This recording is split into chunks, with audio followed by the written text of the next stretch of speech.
Bom dia a todos e a todas. Um prazer poder estar aqui, esperar o Dini se somar.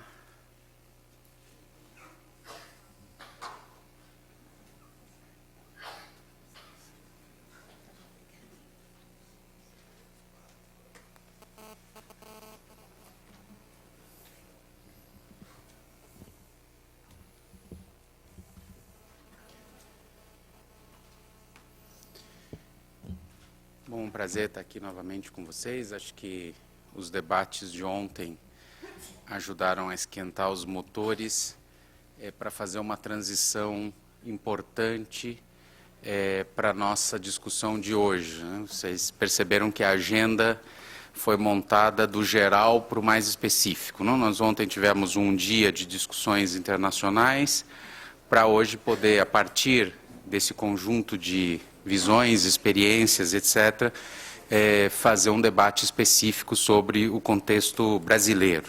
E vocês vão contar aqui com 3 craques na matéria.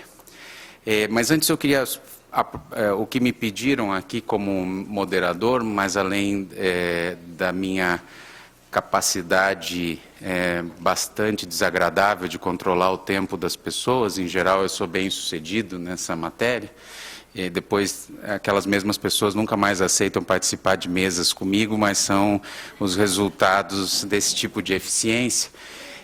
Também os organizadores, a quem eu agradeço muitíssimo o convite para estar aqui nessa mesa tão interessante, me pediram para fazer um pouco essa transição entre o dia de ontem e o dia de hoje, para a gente tentar estabelecer os laços dessa discussão. Então, evidentemente que, e não vai nenhuma crítica, é uma constatação que de alguma maneira ajuda a entender o diagnóstico, de certa maneira, complicado, e alguns poderiam até dizer perverso da nossa situação.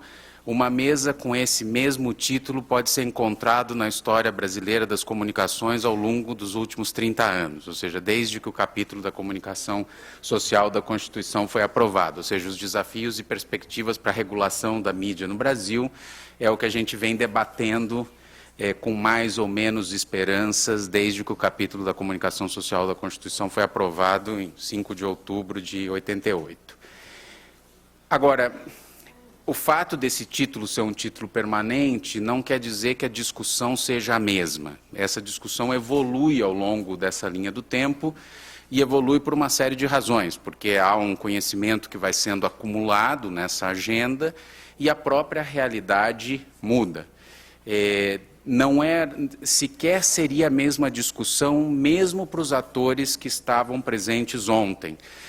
O representante que vem da Europa disse que a Europa já resolveu parte dessas questões também há 30 anos, mas se vocês olharem as decisões do Conselho da Europa sobre questões de concentração de mídia, que foi um debate de ontem, se vocês olharem as decisões da Europa, mesmo a partir do que se chamava há um tempo atrás de Diretiva Televisão Sem Fronteiras, e hoje se chama, por razões muito evidentes, Diretiva Audiovisual Sem Fronteiras, mesmo nesses lugares onde as coisas têm uma história um pouco mais estabilizada na discussão da regulação dos meios de comunicação, o debate não seria o mesmo há 30 anos. Então, essa perspectiva de ontem foi muito interessante porque, evidentemente, ela lança algumas luzes sobre quais são questões fundamentais dessa discussão no contexto brasileiro, porque, evidentemente, uma agenda de regulação da mídia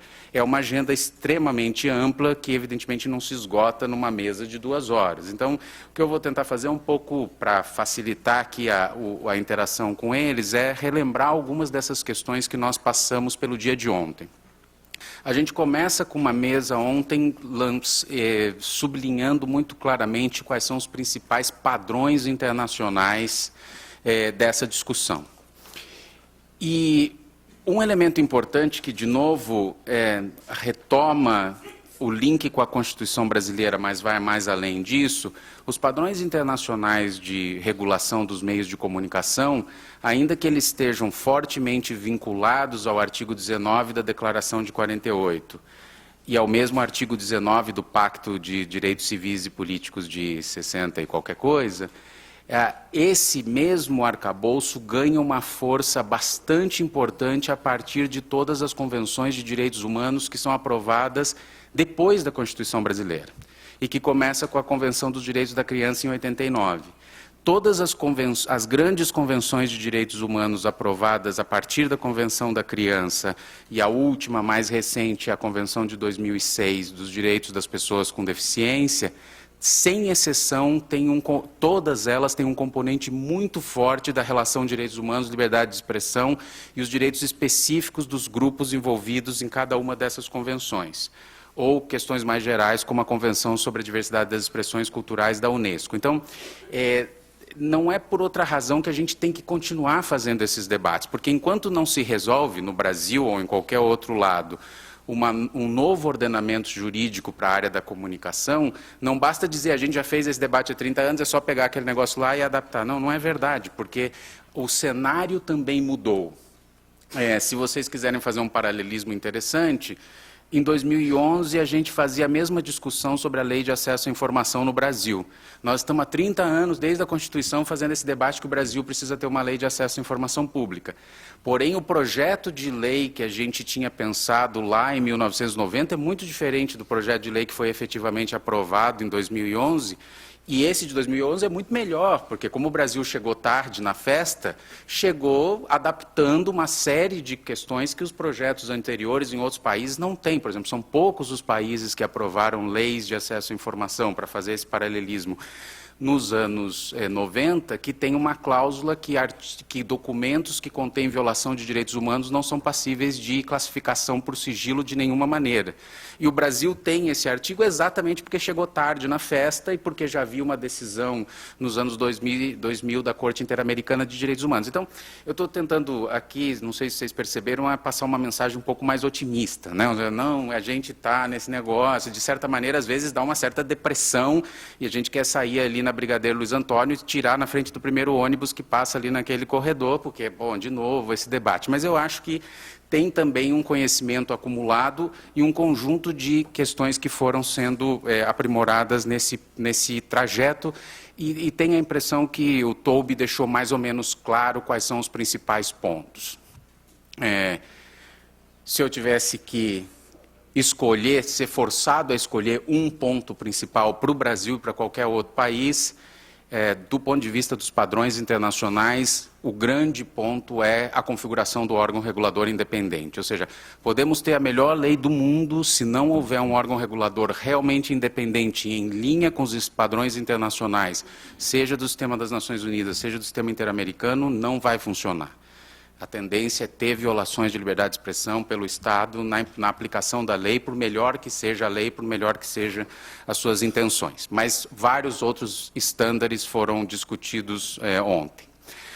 O segundo ponto que foi discutido ontem, que é importante para a construção de um novo ordenamento jurídico, é o direito comparado. Vocês puderam ouvir experiências do Uruguai, da Argentina, e aí a partir da perspectiva dos defensores de direitos humanos da Espanha, de novo da Argentina e do Equador, e evidentemente isso não quer dizer que o Brasil tem que copiar o modelo particular de um país A, B ou C. Os países são muito diferentes, têm perspectivas complementares, lidam com agendas diferentes, uma coisa é fazer isso num país federado, outra coisa é fazer num país unitário. Mas é fundamental aprender com os erros e acertos dos outros a partir de dois elementos. Um é o elemento jurídico, ou seja, por isso o direito comparado, mas também o outro é o elemento pragmático. E ontem também a gente não só ouviu experiências de direito comparado, a gente ouviu experiências concretas de implementação mais ou menos eficientes de novos ordenamentos jurídicos nessa matéria que nos interessa nesse momento, que é a regulação dos meios de comunicação. E, evidentemente, que isso é muito interessante porque aprovar uma lei é só o primeiro passo de mudar a política pública que nos interessa, que, no final das contas, é ter mais liberdade de expressão para todos e todas. E vocês puderam ouvir o exemplo da Argentina, que tem uma lei razoavelmente elogiada no cenário internacional, mas que tem problemas de implementação, e isso não é nenhuma deficiência, é porque a vida é assim, a gente tem problemas de implementação nas políticas públicas, e esses problemas derivam de evidentemente, em alguns sentidos, de erros originários na construção do marco legal, mas também derivam de problemas de como efetivamente se implementam. E um país que ainda não conseguiu reverter o ordenamento jurídico pode e deve aprender com esses erros e acertos de outras experiências. Para terminar, ao longo desses 30 anos, desde a aprovação da Constituição, fazer o debate sobre o que acontece no Brasil, com desafios e perspectivas, demanda reconhecer alguns fatores importantes. Primeiro, o papel que, inclusive, foi relembrado aqui na mesa dos nossos colegas estrangeiros, sobretudo pelo Gustavo e pelo Martim, que a própria sociedade civil brasileira organizada exerceu nessa discussão ao longo desses últimos 30 anos. Quer dizer, não é só um debate acadêmico e não é só um debate da tecnocracia relacionado a esse tema, como às vezes acontece em muitos países. Aqui foi um debate muito permeado pela sociedade civil organizada. Isso não quer dizer que é um debate que chega ao cidadão mediano comum, né? Infelizmente não chegou e continua não chegando por uma série de razões que eu tenho certeza que os colegas vão mencionar. Mas é preciso entender essa participação da sociedade civil. Mas, além disso, é preciso entender a participação fragmentada e, às vezes, contraditória dos vários governos que se passaram ao longo desses anos todos. Por exemplo, o debate da classificação indicativa começa lá atrás com uma portaria do ministro Jarbas Passarim, que não é muito diferente em termos de concepção do que, no final das contas, foi aprovado em termos de linhas gerais de política que precisa regular e etc. Que depois ganha uma força com o ministro José Gregório, que depois ganha todo o contexto e a complexidade que hoje a política tem a partir do ministro Márcio Tomás Bastos, depois do ministro Tarso Genro e por aí vai. Então, é preciso entender esse fio da meada para não achar que essa discussão começou ontem com esse ou com aquele governo, né? Uma coisa que vem na linha do tempo. Para o debate mais geral das comunicações, o único projeto de lei que se conhece com detalhe, com artigos, etc., é um projeto de lei do ministro Sérgio Mota.